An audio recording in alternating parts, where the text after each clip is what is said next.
first we do is we get the glue. I'm talking even though you might not hear it. You put the glue across the path here. Put the glue down.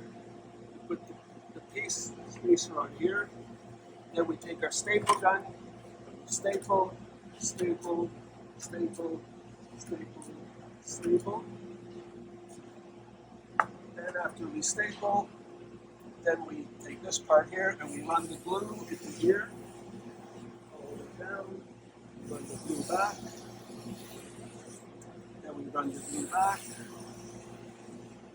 Then what we do is we fold it and we staple, staple, staple, and we staple.